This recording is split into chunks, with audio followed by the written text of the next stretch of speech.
नमो नमः। नमः संस्कृताय मित्रों। आप सभी कुशल होंगे और मैं आशा करता हूं कि आप सभी स्वस्थ रहें और निरंतर अध्ययन करते रहें। मित्रों, कल हमने अग्नि सूक्त के ऊपर चर्चा की थी। आज हम वेदों के सामान्य परिचय को जानेंगे। क्या है संहिता साहित्य और एक वेद का सामान्य परिचय हम इस वीडियो माध्यम से जानेंगे। कल जब मित्रों ने हमारा अग्नि सूक्त पर वीडियो देखा तो उसके बाद काफ़ी प्रतिक्रिया भी आई, काफ़ी अच्छा लगा। उसके लिए आपका धन्यवाद। और हमसे जुड़े अनेक हिमाचल से संस्कृत प्रेमियों का एक निवेदन था कि सर, आप इसी प्रकार जो हिमाचल शास्त्री कमीशन का उन्होंने पहला टॉपिक हमें बताया कि वैदिक साहित्य है, तो सर उस पर भी आप कोई एक चर्चा करें। तो आज उसी चर्चा परिचर्चा को लेकर मैं आप सभी के समक्ष प्रस्तुत हूँ। आप आशा करता हूँ आप इस वीडियो को प्रारंभ से अंत तक अवश्य सुनेंगे। तो मित्रों, हम आज का विषय संहिता साहित्य का जो सामान्य परिचय है उसके विषय में जानेंगे। मित्रों, मैं आपको केवल परीक्षा उपयोगी बिंदुओं को ही बताऊंगा, अन्य विषयों पर चर्चा मैं नहीं करूंगा। तो आप सभी अवश्य इसे सुने। सर्वप्रथम हम वेद शब्द के विषय में जानेंगे। वेद है क्या आखिर? तो मित्रों, अधिकांश प्रतियोगी परीक्षाओं में, जो संस्कृत की प्रतियोगी परीक्षाएं हैं, उसमें पूछा जाता है कि वेद शब्द में कौन सी धातु और कौन सा प्रत्यय है। तो वेद शब्द में विद धातु और घ प्रत्यय है। और हमारे अनेक संस्कृत छात्र छात्राएं इस प्रश्न में गलती कर देते हैं। कुछ प्रत्यय की जगह धातु लिख देते हैं और धातु की जगह प्रत्यय लिख देते हैं। तो मित्रों, यह गलती न करें। हमने यदि हमसे धातु, वेद शब्द की धातु पूछी जाए तो वेद शब्द में विद धातु से बना है वेद शब्द और घ प्रत्यय है। और वेद शब्द का अर्थ भी कई बार पूछ लिया जाता है। तो वेद शब्द का अर्थ है ज्ञान। मित्रों, ये हमारा एक प्रश्न कंप्लीट हो गया। इसमें से लगभग 3 प्रश्न बन जाते हैं। पहला प्रश्न था कि वेद शब्द में कौन सी धातु है, और दूसरा प्रश्न था वेद शब्द में कौन सा प्रत्यय है, और तीसरा प्रश्न था वेद शब्द का अर्थ क्या है। तो तीनों प्रश्नों के उत्तर पूर्व में मैं दे चुका हूँ, आप लिख सकते हैं। और फिर हम चर्चा करते हैं कि जो ये वेद है इसके संकलनकर्ता कौन थे। अब उस व्यक्ति को भी जानना है जिसने इन वेदों की सुरक्षा, जिनका संकलन जिनने पूर्व में किया है। तो वेदों के जो संकलन करता हैं वह कृष्ण द्वैपायन वेदव्यास जी हैं। अब इनका नाम इतना बड़ा, या इनके नाम के विषय में लेकर भी बहुत लोगों के प्रश्न रहते हैं, या प्रतियोगी परीक्षाओं में भी कभी कभी पूछ लिया जाता है। तो हम इनके नाम के विषय में ही अभी पूरा विस्तार से आपको बताएंगे। देखिए, कृष्ण जो हैं, तो ये जो इनको कृष्ण की उपाधि दी गई, तो बताया जाता है कि बाल्यकाल से ही वेद व्यास जी जो थे वह कृष्ण वर्णीय थे, तो इसलिए इनको कृष्ण कहा गया। और दूसरा क्या है, द्व्योपायन। द्व्योपायन का अर्थ क्या होता है कि इनका जन्म यमुना द्वीप के पास में ही हुआ था और ये यमुना द्वीप के आसपास ही रहते थे, तो इस कारण इन्हें द्व्योपायन कहा गया। और फिर वेदव्यास, वेदों का संकलन अथवा विभाजन करने के कारण इनको वेदव्यास कहा गया। अब इस प्रश्न को भी आप ध्यान से नोट कर लीजिएगा, क्योंकि प्रश्न इस प्रकार पूछा जाता है कि वेदों के संकलनकर्ता कौन है, तो हमारा उत्तर होगा वेदों के संकलनकर्ता वेद व्यास जी हैं। और फिर हम अब इनके माता पिता के विषय में भी जानेंगे। वेद व्यास जी के जो पिता हैं वह पराशर ऋषि हैं और इनकी माता का नाम है सत्यवती। यह प्रश्न भी अनेक बार पूछा जाता है, तो आप इन दोनों प्रश्नों को, इनके माता पिता का नाम, पिता पराशर और माता सत्यवती, इनका नाम आप नोट कर लीजिएगा।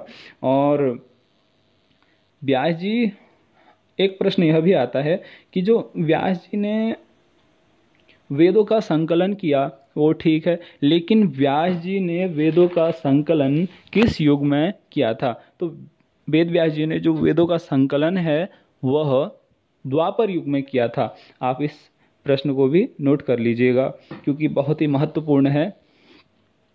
और आपस्तंभ सूत्र में एक वेद की एक परिभाषा भी दी गई है कि उसमें कहा गया है मंत्र ब्राह्मण योर नाम ध्येयम, अर्थात मंत्र और ब्राह्मण दोनों का सामूहिक नाम वेद है। यदि कभी परीक्षा में पूछा जाए, पूर्व में पूछा जा चुका है, मंत्र ब्राह्मण योर वेद नाम ध्येयम, यह कहाँ का सूत्र है या कहाँ से लिया गया है? तो ये आपस्तंभ सूत्र का है और इसमें मंत्र और ब्राह्मण दोनों का ही सामूहिक नाम वेद है, यह बताया गया है। अब एक प्रश्न यह भी बनता है कि संहिता किसे कहते हैं? तो अब संहिता के विषय में भी जानना जरूरी है। क्या है यह संहिता शब्द? तो संहिता के विषय में हम जानते हैं, तो इसमें क्या कहा गया है? वैदिक मंत्रों का संग्रह संहिता कहलाता है। क्या कहलाता है? कि वैदिक जो मंत्रों का एक संग्रह है उसको संहिता कहा जाता है।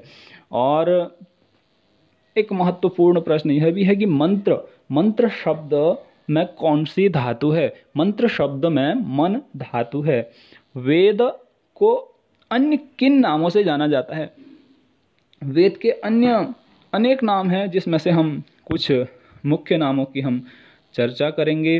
वेद को श्रुति कहा जाता है, वेद को आमनाय कहा जाता है, वेद को छंदस नाम से भी बोधित किया जाता है, वेद को आगम नाम से भी जाना जाता है। हम यदि कहते हैं कि हाँ आगम प्रमाण, इसका आप कहीं सांख्य कारिका में भी देखते हो या कहीं, तो आगम प्रमाण, तो आगम प्रमाण जहाँ पर यह शब्द आता है तो वहाँ पर आप समझ जाए कि यह आगम का अर्थ वेद है। और त्रयी का अर्थ क्या होता है? ऋग यजु साम, इसको त्रयी भी संज्ञा दी गई है वेद को। अब हम जानेंगे कि वैदिक साहित्य का जो विभाजन हुआ है वह कितने भागों में हुआ है? वैदिक साहित्य का विभाजन 4 भागों में हुआ है। प्रथम वेदों की संहिताएं, द्वितीय ब्राह्मण ग्रंथ, तृतीय आरण्यक ग्रंथ, चतुर्थ उपनिषद। इस प्रकार वैदिक साहित्य का विभाजन 4 भागों में हुआ है।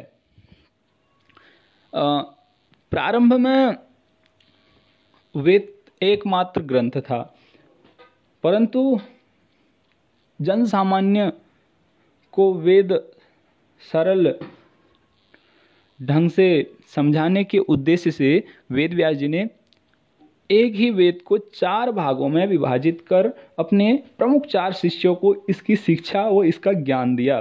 तो अब सर्वप्रथम जो इन्होंने ऋग्वेद का और फिर यजुर्वेद, फिर सामवेद, अथर्ववेद, ऐसे 4 वेदों का इन्होंने विभाजन किया। इन्होंने ऋग्वेद की जो शिक्षा थी वो अपने शिष्य फेल को दी थी, और द्वितीय जो इनका द्वितीय यजुर्वेद है, यजुर्वेद की शिक्षा वैशंपायन को दी थी, और तृतीय वेद सामवेद जो है उसकी शिक्षा जैमिनी को दी थी। चतुर्थ अथर्ववेद, उसकी जो इन्होंने शिक्षा दी थी वो सुमंतु को दी थी।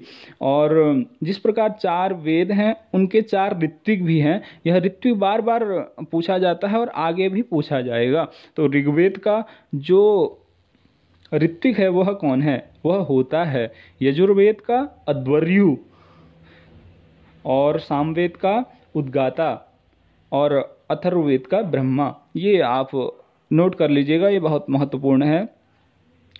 ऋग्वेद होता यजुर्वेद अध्वर्यु, और सामवेद का उद्गाता, अथर्ववेद का ब्रह्मा। और फिर एक प्रश्न यह भी आता है कि वेदों में स्वर कितने होते हैं? वेद में जो स्वर हैं वह 3 है, उदात, अनुदात और स्वरित। इसको भी आप लिख लीजिएगा, बहुत मुख्य बिंदु है।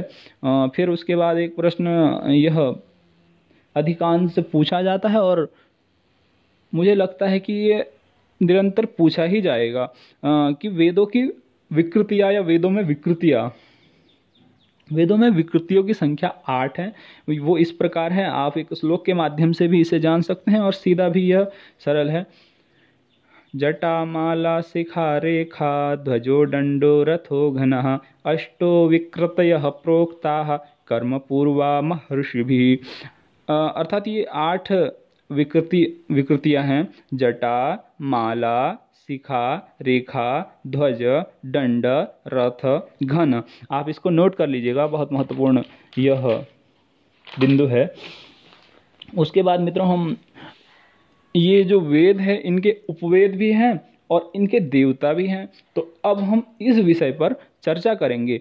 मित्रों, जो ऋग्वेद का उपवेद है वह आयुर्वेद है और इसके जो देवता हैं वह अग्नि हैं। अर्थात ऋग्वेद हमको अग्नि से प्राप्त होता है और यजुर्वेद का जो उपवेद है वह है धनुर्वेद, यह हमें वायु देवता से प्राप्त होता है। और सामवेद का जो उपवेद है वह है गांधर्व वेद और यह हमें आदित्य अर्थात आदित्य सूर्य से हमें प्राप्त होता है। आदित्य का ही पर्यायवाची सूर्य है और सूर्य का ही पर्यायवाची आदित्य है। तो आप जान गए होंगे वेदों के उपवेद और उनके देवता। अब हम वेद व उनके प्रतीक के विषय में जानेंगे कि किसको क्या संज्ञा दी गई है। जैसे ऋग्वेद है, ऋग्वेद को शरीर का प्रतीक माना गया है और यजुर्वेद को मन का प्रतीक माना गया है, सामवेद को बुद्धि का प्रतीक माना गया है और अथर्ववेद को आत्मा का प्रतीक माना गया है। मित्रों, आशा करता हूं कि आपको इस वीडियो से लाभ हुआ होगा। आगे भी हम इस प्रक्रिया को जारी रखेंगे और आप सभी से निवेदन है कि यदि आपको वीडियो अच्छा लगा, यदि आप अपने कोई सुझाव हमें देना चाहे तो आप कमेंट बॉक्स पे अपना सुझाव हमें दे सकते हैं, हम उस पर आगे कार्य करेंगे। धन्यवाद।